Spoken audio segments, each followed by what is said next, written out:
اشنا حدیث در سره شریکوما اکثر کسان خیرن پیرن ګرځي یو ګیرم ګډوډي یو وختیم ګډوډي او جامیم خیرن وي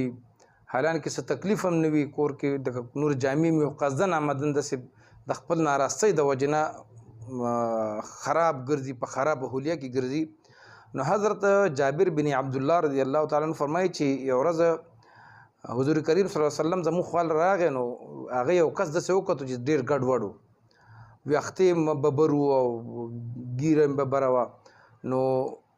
حضور کریم صلی الله علیه وسلم فرمایل چې تاسو د څه شی نه ملایويږي چې د خپل وخت په سم کې لکه نن سبا زمانه کې مونږ ګمنځ د نه ملایويږي د خپل وخت صفا کې او سمې کې او یو بل کس ولید چې داغي جامع خیرنه وي نو حضور کریم صلی الله علیه وسلم ورته فرمایل چې تاسو د څه اوبر ته نه ملایويږي چې خپل کپڑے صفا کې